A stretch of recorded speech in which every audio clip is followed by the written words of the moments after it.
இப்போ வந்து நான் ரவை தோசை பண்ண போகிறேன். ரவை தோசைக்கோசம் என்னென்ன பொருட்கள் எடுத்துக்கிறேன் பாருங்கள்.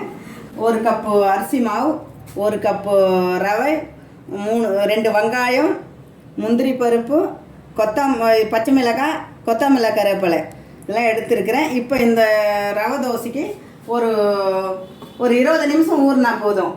இதெல்லாம் ஒரு பாத்திரத்தில் எடுத்து கொட்டிக்கலாம். அரிசி மாவு, ரவை, வெங்காயம், முந்திரி பருப்பு, பச்சை மிளகாய், கொத்தமல்லி, கருவேப்பிலை இது நல்லா கலக்கி ஒரு உப்பு, தேவையான உப்பு உங்களுக்கு எவ்வளோ தேவையோ அவ்வளோ உப்பு போட்டுக்கினேன். எல்லாத்தையும் நல்லா கரைச்சி வச்சுடுவோம். ஒரு 10 நிமிஷம் ஊறினா போதும். அப்புறம் நம்ம தோசை வாக்கலாம். ரவை தோசைக்கு நல்லா மாவு இப்படி கரைச்சிட்டேன். ஒரு 15-20 நிமிஷம் நல்லா ஊறிடுச்சு. இது இவ்வளோ தண்ணியாக கரைச்சிங்க, சூப்பராக இருக்கும் ரவை தோசை. வாங்க தோசை வாக்கலாம்.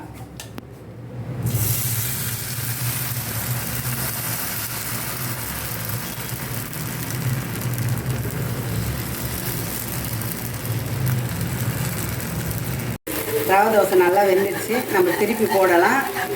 பாருங்கள் என்ன மொறுமொறுன்னு இருக்குது பாருங்கள். ரவை தோசை பண்ணியிருக்கேன்.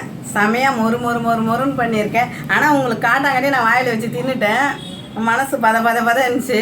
அதனால் இதை பாருங்க நல்லா சூப்பராக இருக்குது பாருங்கள். இப்படி தொட்டு செமையாக சாப்பிடுங்க.